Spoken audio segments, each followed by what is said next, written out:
Good morning दोस्तों, मैं हूं सुरेंद्र कुमार। आपका स्वागत है मेरे YouTube चैनल स्टडी 10 में। दोस्तों हमारा जो टॉपिक चल रहा था वो चल रहा था क्षेत्रमिति।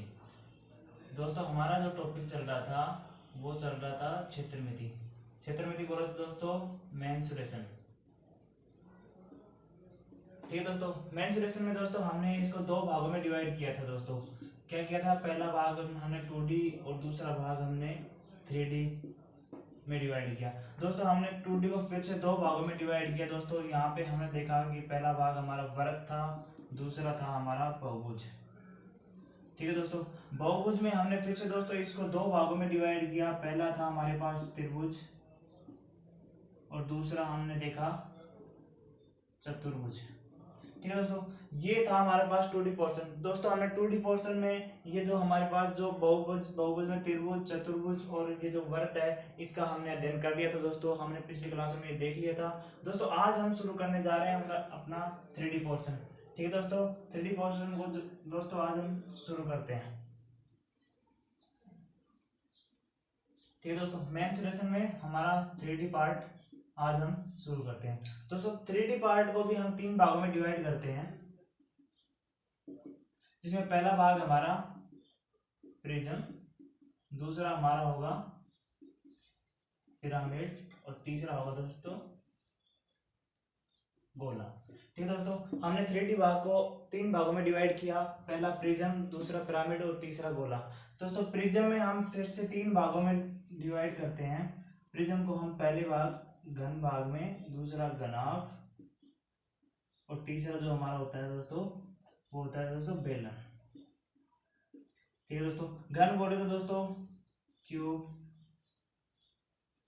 क्यूबॉइड और दोस्तों ये सिलेंडर। ठीक है दोस्तों, ये इस प्रकार हमने 3D को तीन भागों में डिवाइड किया। तीन भागों में से प्रिज्म को भी हमने तीन भागों में डिवाइड किया दोस्तों। और दोस्तों पिरामिड का एक ही भाग होता है शंकु। ठीक है दोस्तों, गोला एक अपने आप में एक पार्ट है दोस्तों, ये इसको बाद में अध्ययन करेंगे। दोस्तों आज हम देखने वाले हैं प्रिज्म वाला पार्ट। ठीक है, प्रिज्म को हम तीन भागों में डिवाइड करेंगे और हम शंकु और गोले को नेक्स्ट क्लास में अध्ययन करेंगे। चलिए दोस्तों शुरू करते हैं आज की क्लास।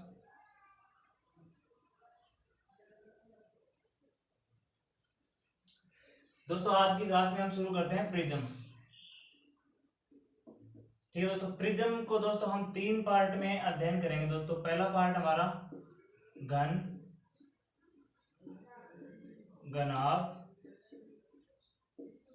बेलन।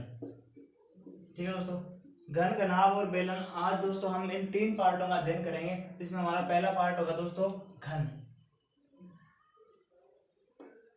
हमारा जो पहला पार्ट होगा दोस्तों वो होगा घन। घन मतलब क्यूब। ठीक है दोस्तों, हम आज घन के बारे में देखते। दोस्तों घन किस प्रकार का होता है? घन होता है दोस्तों एक इस प्रकार की आकृति होती है जिसमें हमारे पास सभी भुजाएं क्या होती हैं, समान होती हैं। दोस्तों इस प्रकार का हमारे पास क्या होता है, एक घन होता है। दोस्तों ये हमारे पास क्या है, घन है। ठीक है दोस्तों, इसकी सभी भुजाएं क्या होती हैं, बराबर होती हैं। इसमें दोस्तों हमारे पास ये इसकी क्या होगी, ए लंबाई हो जाएगी और दोस्तों ये हमारे पास इसकी ये क्या हो जाएगी, ए चौड़ाई हो जाएगी और दोस्तों ये इसकी क्या हो जाएगी, ए ऊंचाई।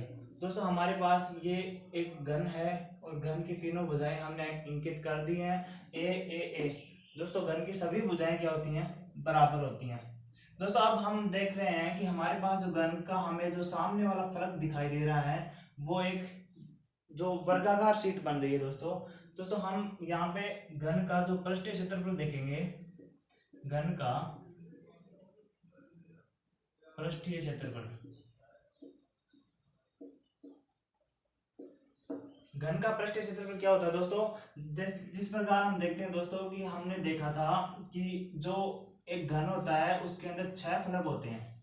ठीक है दोस्तों, घन के अंदर 6 फलक होते हैं। दोस्तों घन का एक फलक हम बाहर निकाल के देखते हैं तो इस प्रकार की हमें आकृति दिखाई देती है, जिसमें दोस्तों हमारे पास ये ए होती है और ये भी ए होती है। ठीक है दोस्तों, अब दोस्तों घन में क्या होता है कि जो जिस प्रकार की आकृति हमें सामने वाली दिखाई देती है सेम उसी प्रकार की आकृति दोस्तों पीछे की तरफ भी होती है।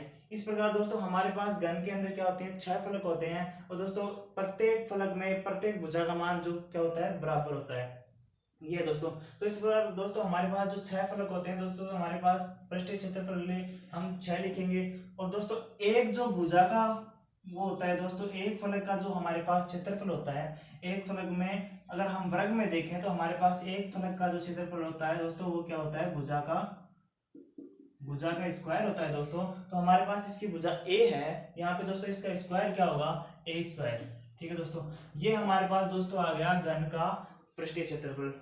ठीक है दोस्तों, अब दोस्तों हम यहाँ पे देखते हैं घन के आयतन के बारे में। घन का आयतन बोले तो वॉल्यूम। ठीक है दोस्तों, अब देखते हैं दोस्तों घन के आयतन के बारे में। घन का आयतन क्या होता है, घन का आयतन दोस्तों हम एक वर्गाकार शीट के आधार पर इसको देख सकते हैं। जैसे मान लो दोस्तों हमारे पास ये एक वर्गाकार शीट है, इसकी ये भुजा हमारे पास ए है, ये ए है। ठीक है दोस्तों, ये हमारे पास लंबाई और चौड़ाई हो गई। अब दोस्तों अगर मैं मान लो इसके अंदर ऊंचाई और ऐड कर देता हूँ, ठीक है दोस्तों, तो हम दोस्तों इस प्रकार अगर मैं इसको आगे बढ़ाता हूँ तो हमारे पास ये क्या बन गया, फिर से हमारे पास एक घन बन गया। और दोस्तों अगर हम इसके अंदर ये जो ए भुजा है, ये ऊंचाई और अगर मैं ऐड कर देता हूँ तो दोस्तों हमारे पास ये घन बन गया। और अगर हम इसका आयतन निकालेंगे तो दोस्तों हमने क्षेत्रफल में क्या किया था, भुजा का स्क्वायर किया था दोस्तों। यहाँ पे क्या होगा, भुजा स्क्वायर इंटू ऊंचाई। ठीक है दोस्तों, तो यहाँ पे क्या हो जाएगा दोस्तों, हमारे पास ए क्यूब, इसका क्या हो जाएगा, आयतन। दोस्तों यहाँ पे हम ए से और मल्टीप्लाई इसको कर देंगे क्षेत्रफल को। ठीक है दोस्तों, यहाँ तक दोस्तों हमने देख लिया एक घन के जो पृष्ठीय क्षेत्रफल दे रखा है वो देख लिया, घन का आयतन देख लिया दोस्तों। अब दोस्तों बारी है घन के विकिरण की। ठीक है दोस्तों, घन का विकिरण क्या होता है,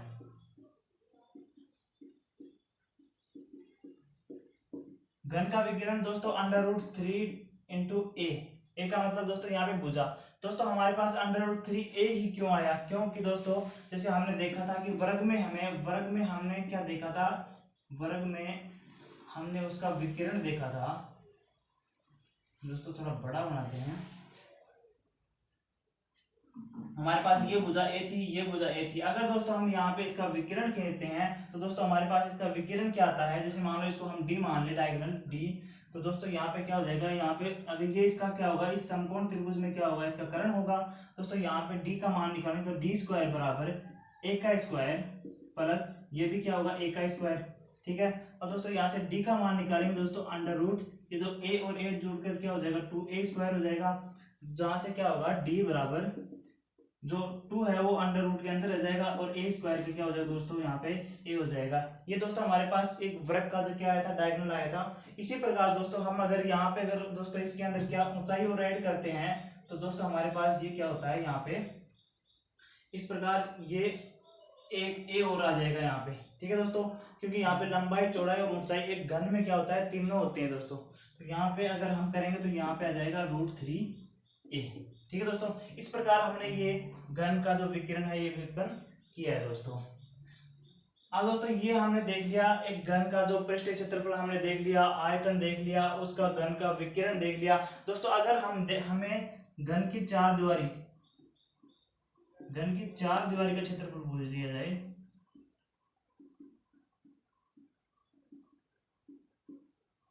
घन की चार दीवारी का क्षेत्रफल हमें पूछा जाए दोस्तों, हम क्या करेंगे दोस्तों, ये हमारे पास क्या है, घन है। जैसे मान लो दोस्तों हमारे पास जो हमारा कमरा है वो एक प्रकार से घन है दोस्तों। अगर हमें मान लो उस कमरे को अगर हमें पेंट करना है तो दोस्तों हम क्या करेंगे, उसकी जो चारों दीवारें हैं उसी के ऊपर पेंट करेंगे। ठीक है दोस्तों, क्योंकि हम फर्श और छत के ऊपर कभी पेंट नहीं करते, या फिर मान लो हमें टाइलें लगानी है तो दोस्तों हम फर्श और छत को क्या छोड़ देते हैं। इस प्रकार दोस्तों यहाँ पे घन में हम क्या करेंगे, जो इसका फर्श है दोस्तों, इस फर्श को और यहाँ पे जो दोस्तों इसका जो ऊपर वाला फलक है इसको हम यहाँ पे छोड़ देंगे। तो दोस्तों हमारे पास क्या चार भुजाएं बच जाएंगी दोस्तों। चारों भुजाओं के लिए दोस्तों यहाँ पे 4 से मल्टीप्लाई होगा। और दोस्तों एक भुजा का जो क्षेत्रफल होता है वो a स्क्वायर होता है, तो दोस्तों ये क्या हो जाएगा, 4a स्क्वायर। अगर दोस्तों हमें घन की चार दीवारी का क्षेत्रफल पूछा जाए तो दोस्तों हमारे पास ये क्या आ जाएगा, 4a स्क्वायर।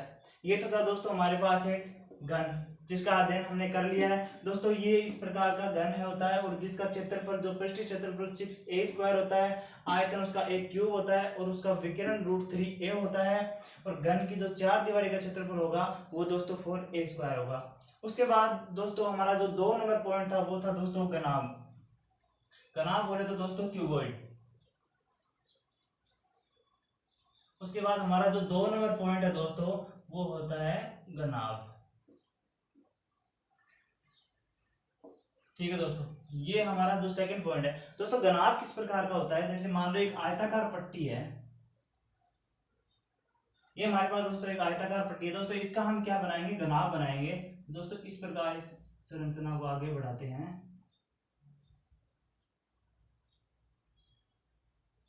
ये हमारे पास दोस्तों क्या बन गया है, घनाभ बन गया। ठीक है दोस्तों, घनाभ में क्या होता है दोस्तों, इसमें लंबाई और चौड़ाई और ऊंचाई होती है। ठीक है दोस्तों, ये भी क्या 3D में होता है, इसलिए इसमें ऊंचाई भी ऐड होगी। ठीक है दोस्तों, अब यहाँ पे दोस्तों हम देखते हैं कि ये हमारे पास क्या है, इसका एल है, और दोस्तों ये इसकी क्या है, चौड़ाई है, और ये दोस्तों इसकी क्या है, ऊंचाई है। ठीक है, हमारे पास ये एक घनाभ है जिसकी ये लंबाई, चौड़ाई और ऊंचाई ये हमें दे रखी है दोस्तों। अब जो हमें घनाभ के जो सूत्र व्युत्पन्न करने हैं दोस्तों, उसमें पहला है जो दोस्तों घनाभ का पृष्ठीय क्षेत्रफल। घनाभ का पृष्ठीय क्षेत्रफल क्या होगा दोस्तों, जैसे मान लो हमारे पास क्या दे रखा है, ये जो एक आयताकार पट्टी दे रखी है दोस्तों, इसमें हम क्या करते हैं, ये हमारे पास L है, ये हमारे पास B, वैसे तो हमारे पास ये क्या होती है, B चौड़ाई होती है। ठीक है दोस्तों, अब अगर इसका क्षेत्रफल निकालेंगे तो दोस्तों हमारे पास क्या होगा, L इंटू बी होगा। ठीक है दोस्तों, एक पट्टी का क्षेत्रफल हमारे पास L इंटू बी होगा। तो दोस्तों ये इस प्रकार की पट्टी इस घनाभ के जो सामने वाले फलक पे हमें दिखाई दे रही है, वैसी पट्टी दोस्तों इसके पीछे वाले फलक पे भी होगी। इसलिए दोस्तों हमारे पास एक LB तो ये होगा और एक LB पीछे वाला, तो इस प्रकार हमारे पास यहाँ पे क्या हो जाएगा, 2LB हो जाएगा। ठीक है, इसी प्रकार दोस्तों ये LB इंटू होगा। इसी प्रकार यहाँ पे दोस्तों इस फलक के लिए हमें देखना पड़ेगा HB होगा, और अगर हम इस प्रकार ये फलक देखा, इसके सामने वाला फलक वो भी HB होगा, तो यहाँ पे 2HB भी होगा। और दोस्तों इस प्रकार हम यहाँ पे H और LB देखेंगे, क्योंकि दोस्तों नीचे वाले फलक के लिए हमें H और L चाहिए, नीचे और ऊपर वाले फलक के लिए। तो दोस्तों इस प्रकार हमारे पास क्या हो गया, ये हमारे पास होगा दोस्तों 2LB plus BH plus LH। दोस्तों इस प्रकार हमारे पास ये 2 2 2 तीन क्या होंगे दोस्तों, तीन फलकों के लिए हमारे पास ये मल्टीप्लाई होके क्षेत्रफल में आएंगे। ठीक है, यहाँ से दोस्तों हम 2 को कॉमन ले लेते हैं, तो यहाँ पे LB plus BH plus LH, ये हमारे पास दोस्तों इसका क्या बच गया, पृष्ठीय क्षेत्रफल आ गया। ये होता है दोस्तों हमारे पास एक घनाभ का पृष्ठीय क्षेत्रफल। दोस्तों अगर हम इसके आयतन की बात करें, आयतन, वॉल्यूम, जो दोस्तों घनाभ के जो आयतन होता है, घनाभ का आयतन क्या होता है दोस्तों, हम एक बार आयताकार पट्टी से फिर देखेंगे तो हमारे पास क्या होता है, इसमें लंबाई और चौड़ाई हमें दे रखी है। ठीक है दोस्तों, अगर हम इसमें ऊंचाई और ऐड करते हैं दोस्तों, तो हमारे पास ये क्या हो जाएगा, इसका क्या आएगा, आयतन हमारे पास आ जाएगा। ठीक है दोस्तों, तो इसका आयतन जो होगा LBH। ठीक है दोस्तों, क्योंकि तीनों भुजाओं का क्या होगा, गुणनफल। जैसे वर्ग में हमने देखा था, वर्ग में भी हमारे पास क्या हुआ था, LB। ठीक है, तो इसके अगर ऊंचाई से हम मल्टीप्लाई करेंगे तो दोस्तों यहाँ पे क्या आ जाएगा, इसका आयतन आ जाएगा।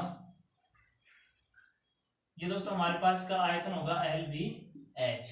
ठीक है दोस्तों, अगर हम यहाँ पे इसके डायगोनल की बात करें दोस्तों, यहाँ पे इसके विकर्ण की बात हम करें तो विकर्ण देखते हैं दोस्तों इसका विकिरण कहां से होगा दोस्तों, हम अगर एक हमारा जो कमरा है, कमरे के अंदर दोस्तों इस कोने से अगर उस कोने पे अगर हम विकिरण डालना चाहें तो दोस्तों इसमें किस प्रकार दर्शाएंगे, यहाँ से जो विकिरण निकलेगा दोस्तों वो इस प्रकार इस कोने से यहाँ तक जाएगा। ठीक है दोस्तों, यहाँ पे दोस्तों इसकी ये भुजा L है, और दोस्तों हमारे पास ये भुजा इसकी क्या है, B है, और ये हमारे पास इसकी क्या होगी, H होगी। ठीक है दोस्तों, हमने यहाँ पे आयत में उसका जो डायगोनल निकाला था वो किस प्रकार निकाला था, आयत में डायगोनल दोस्तों L और ये हमारे पास B था। ठीक है, ये हमारे पास D। ये दोस्तों एक समकोण त्रिभुज था, तो इसका हमने निकाला था D स्क्वायर बराबर L का स्क्वायर प्लस B का स्क्वायर।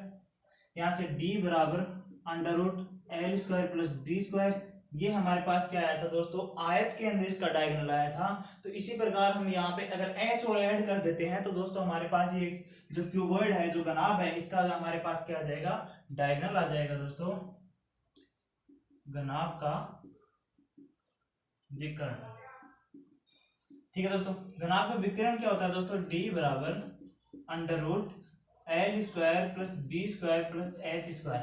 दोस्तों ये है हमारे पास इस घनाभ का जो विकर्ण है वो हमारे पास है। इसी प्रकार दोस्तों अगर हम यहाँ पे देखेंगे कि हमें इसकी जो चार दीवारी है,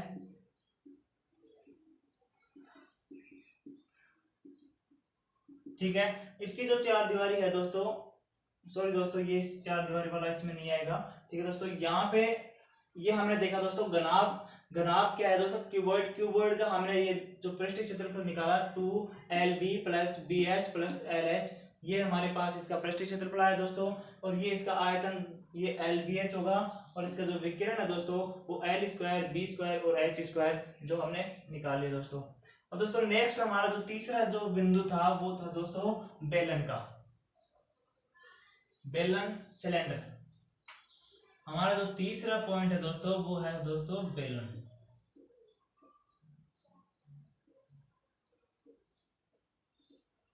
ये है दोस्तों हमारा तीसरा पॉइंट। सिलेंडर किस प्रकार का होता है दोस्तों, ये हमारे पास इस प्रकार का एक सिलेंडर होता है। ठीक है दोस्तों, सिलेंडर में हमारे पास क्या होता है, जो ऊपर और नीचे की जो क्या होती हैं, दो वर्ताकार सतह होती हैं, और बीच में जो ऊंचाई वाला भाग जो बेलनाकार होता है।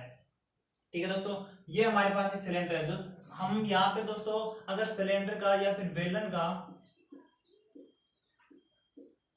बेलन का पृष्ठीय क्षेत्रफल देखेंगे दोस्तों, बेलन का पृष्ठीय क्षेत्रफल क्या होगा, यहाँ पे दोस्तों ये हमारे पास जो पृष्ठीय क्षेत्रफल हमें जो आधार वाला जो वृत्त है दोस्तों, उसकी जो परिधि है हमारे पास, उसका परिधि क्या आएगी दोस्तों 2πr। अगर दोस्तों हम 2πr को अगर इसकी ऊंचाई से अगर मल्टीप्लाई कर देते हैं तो हमारे पास इसका क्या आ जाएगा दोस्तों, पृष्ठीय क्षेत्रफल आ जाएगा 2πr इंटू h। ये दोस्तों बेलन का पृष्ठीय क्षेत्रफल होगा। ठीक है, अगर दोस्तों हम यहाँ पे इसका बेलन का संपूर्ण पृष्ठीय क्षेत्रफल देखें,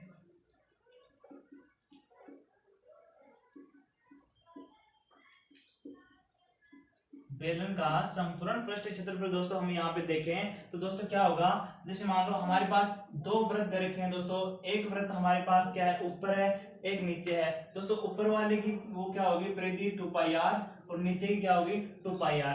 और दोस्तों इसको मल्टीप्लाई करेंगे यहाँ पे तो क्या हो जाएगा दोस्तों 2πr h प्लस दोस्तों यहाँ पे अगर मान लो इसके जो क्षेत्रफल है, क्षेत्रफल से अगर हम इसको मल्टीप्लाई करेंगे तो दोस्तों दो वर्तों का जो क्षेत्रफल होगा वो क्या होगा दोस्तों 2πr स्क्वायर।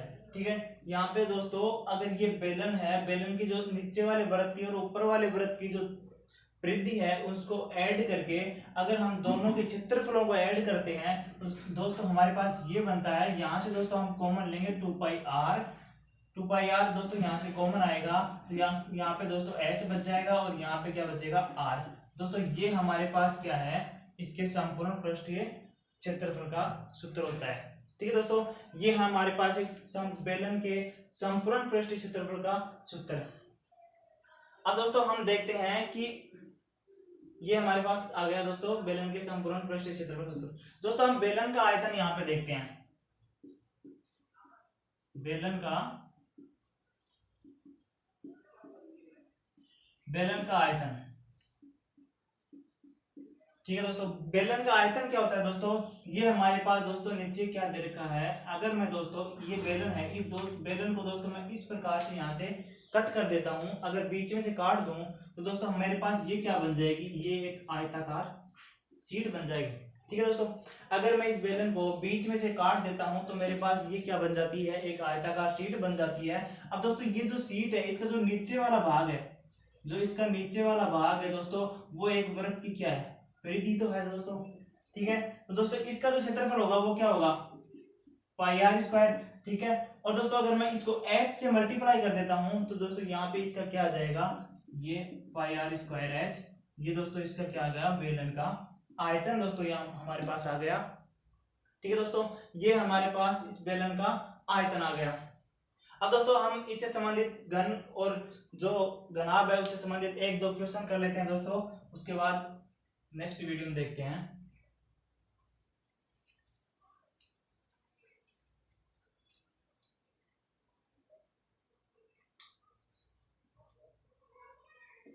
ठीक है दोस्तों, एक एक घन की लंबाई, एक घन की भुजा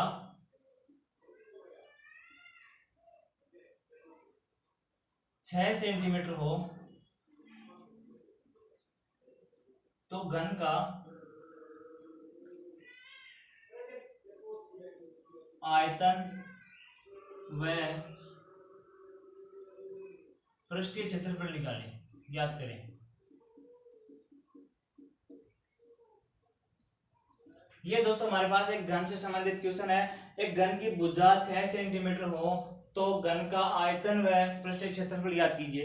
दोस्तों यहाँ पे हमारे पास जो घन दे रखा है उसकी जो भुजा a बराबर हमारे पास 6 सेंटीमीटर दे रखी है। अगर हम यहाँ से इसका जो आयतन निकालेंगे दोस्तों, घन का आयतन हमारे पास क्या होता है, एक क्यूब होता है। ठीक है दोस्तों, यहाँ से हम दोस्तों 6 का क्यूब करेंगे तो हमारे पास ये 216 हमारे पास इसका क्या आएगा दोस्तों, आयतन आएगा। और अगर हम यहाँ से इसका पृष्ठीय क्षेत्रफल निकालते हैं तो पृष्ठीय क्षेत्रफल का सूत्र हमारे पास क्या होता है दोस्तों, 6a² होता है। ठीक है दोस्तों, 6a² होगा तो दोस्तों 6 इंटू 6 दोस्तों फिर से हमारे पास ये क्या बना, 6 का क्यूब बन गया। दोस्तों इसका जो हमारे पास पृष्ठीय क्षेत्रफल आएगा वो भी हमारे पास क्या आएगा, 216 आएगा। ठीक है दोस्तों, ये हमने घन से संबंधित जो पहला क्वेश्चन देखा उसमें दोस्तों हमारे पास ये हमारे आयतन और पृष्ठीय क्षेत्रफल हमने निकाला। उसके बाद दोस्तों हमारा जो नेक्स्ट क्वेश्चन होगा वो होगा दोस्तों एक घन का आयतन और उसका पृष्ठीय क्षेत्रफल। हमारा जो नेक्स्ट क्वेश्चन है क्वेश्चन नंबर 2, एक घन का आयतन तथा पृष्ठीय क्षेत्रफल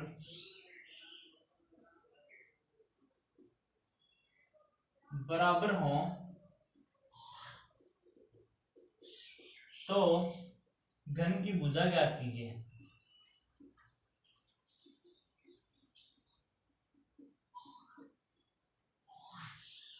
ठीक है दोस्तों, ये हमारा जो दूसरा क्वेश्चन था, एक घन का आयतन तथा पृष्ठीय क्षेत्रफल यदि बराबर हो तो घन की भुजा ज्ञात कीजिए। दोस्तों हमारे पास घन का आयतन का जो फॉर्मूला था वो था हमारे पास a क्यूब। ठीक है, और हमारे पास जो घन का जो पृष्ठीय क्षेत्रफल था उसका जो फॉर्मूला था हमारे पास 6a²। यहाँ से दोस्तों अगर हम इसको सोल्व करेंगे तो ये हमारे पास क्या हो जाएगा, a बराबर हमारे पास यहाँ पे 6 आ जाता है। 6 यहाँ पे क्या है दोस्तों, ये हमारे पास घन की एक भुजा आ गई।